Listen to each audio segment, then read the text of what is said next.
24 ঘন্টা আপনাদের স্বাগত। বাংলাদেশের লেখক আল মাহমুদের ছোট গল্প জলবেশ্যা অবলম্বনে ছবি তৈরি করেছেন পরিচালক মুকুল রায়চৌধুরী। ছবির নাম টান, মুক্তি পাবে খুব শীঘ্রই। আর সেই ছবিতে যারা অভিনয় করেছেন সেই কলাকুশলীরা আমাদের সঙ্গে রয়েছেন দেবদূত এবং রয়েছেন ঋতুপর্ণা।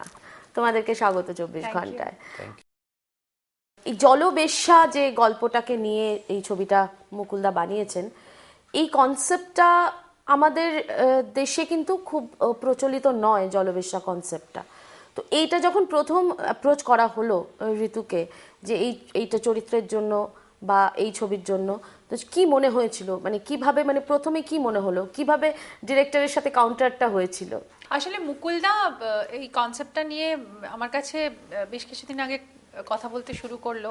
তো আমি প্রথমে মুকুলদাকে জিজ্ঞেস করেছিলাম যে ব্যাপারটা কি, মানে এরম ধরনের কোনো মানে নেচার অফ এই প্রফেশনের কথাটা আমি আগে শুনিনি। মানে সেটা আমাকে খুব অবাক করেছিল যে জলের উপর যে কোনো মানুষের এরকম জীবিকা হতে পারে, তো সেটা আমাকে খুব ভাবিয়েছিল। এবং মুকুলদা বললো যে না, এটা একটা টিপিক্যাল ওখানকার একটা ব্যাপার আছে, পেশা আছে, প্রফেশনটা ওরা এক্সারসাইজ করে এবং সেটা খুব প্রচলিত আর কি। মানে তখন আমি বলেছিলাম যে এরকম একটা প্রচলনের ব্যাপার, সেটা তখন বলে এটাকে যদি আমরা ফিল্মে মানে সিনেম্যাটিক্যালি দেখাই, সেটাতে মানে অবভিয়াসলি ভিজুয়াল বিউটিটাও খুব সুন্দর হবে আর একটা অসম্ভব সুন্দর চরিত্র বেরিয়ে আসবে, যেটা কখনো আমরা আগে দেখিনি। এবং সত্যি মুকুলদা এত সুন্দরভাবে আমার চরিত্রটা ডিজাইন করেছে, যে মানে সুন্দরীর চরিত্রটা, যে আমি খুবই আনন্দিত হয়েছিলাম। এবং মুকুলদা was really working on the looks. মানে প্রথমে আমরা যেটা করেছিলাম, দেবদূত তোমার মনে আছে কিনা জানি না, আমরা প্রথম কিন্তু আগে লুক টেস্টটা করেছিলাম এটার, এবং লুকের একটা খুব ইন্টারেস্টিং ভ্যারাইটি দেওয়া হয়েছিল এবং মুকুলদা খুব ডিটেলসে করেছিল, যে পায়ের নুপুর, মানে ওরকম বিডসের গয়না মাথার উপর দিয়ে, তুমি যদি দেখো আমার পোস্টারে সেই মানে ওই ব্যাপারটা আনা হয়েছে।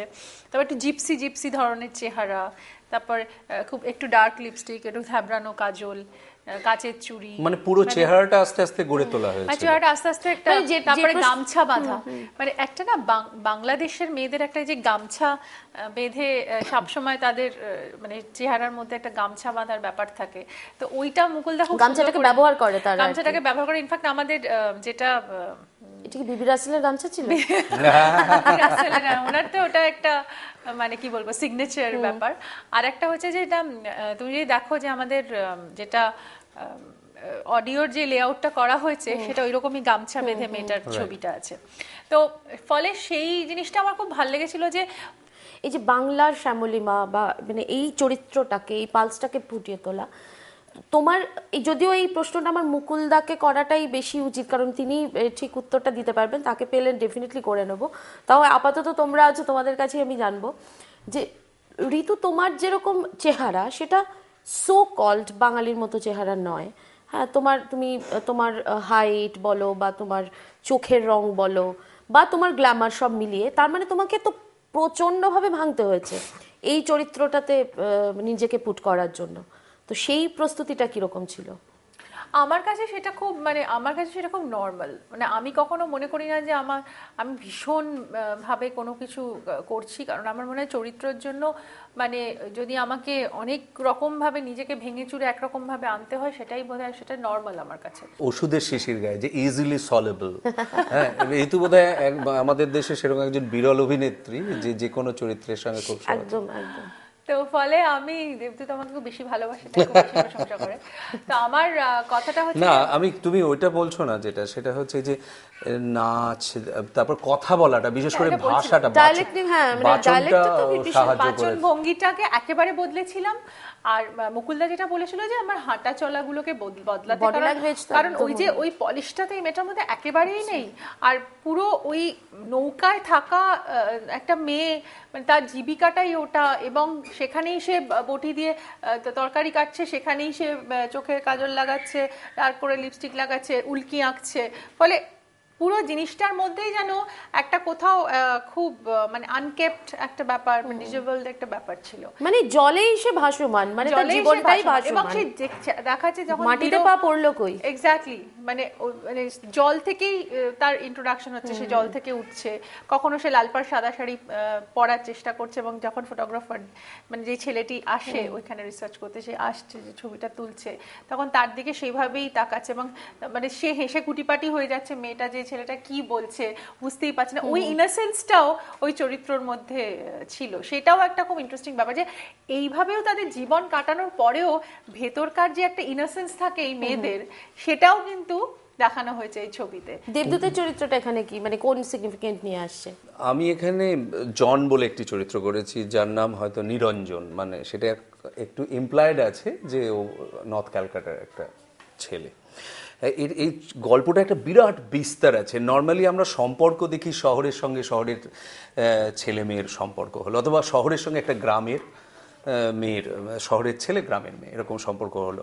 কিন্তু এখানে যে চরিত্রগুলো এবং তারা যে সম্পর্কের জালে আস্তে আস্তে জড়িয়ে পড়ে, সেটার একটা বিরাট বিস্তার। বম্বে, কলকাতা এবং সুন্দরবন, পুরো এত বড় একটা লোকেল নিয়ে এই ছবিটা, জার্নিটা হয়। এবং সেখানে আমি যে চরিত্র করেছি, আমার একটা অ্যাড এজেন্সি আছে বম্বেতে, সেটা ভালো কাজ করে। কলকাতায় আমরা একসাথে 4 জন পড়তাম, আমাদের 3 বন্ধু, তার মধ্যে হচ্ছে সাজু, লিজা এবং জন, যারা পরে কানেক্টেড থেকে গেছে, এবং এদের একটা সম্পর্কের টানাপোড়েন এই টানটার মধ্যে লুকিয়ে রয়েছে। এই সময়ে এই ধারাতে আমি বলবো যে এই আল মাহমুদের গল্পটা মুকুলদা যে বেছেছে, শিবাশিস দাস তারপর যেভাবে সাজিয়েছে, গল্পটাকে নিয়ে একটা অন্য ধরনের স্বাদ বাঙালি দর্শক পাবেন। আমি সেটা মানে অনুরোধ করব সবাইকে যে, আর আমার তো মনে হয় এটা একটা খুব ভালো দিক ও বাংলা ছবির, যে মানে এই নায়িকা মানে নারী কেন্দ্রিক ছবিগুলো হচ্ছে, একজন অভিনেত্রীকে মাথায় রেখে চিত্রনাট্য তৈরি হচ্ছে, মানে অভিনেত্রী মানেই শুধু কিছু প্রপস নয় বা ফুলদানি নয়, এটাও একটা খুব পজিটিভ দিক।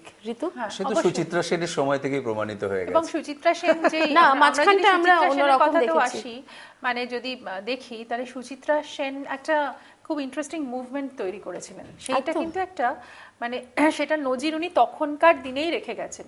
আমরা বোধহয় সেটাকে আরেকটু এগিয়ে নিয়ে যাবার চেষ্টা করছি।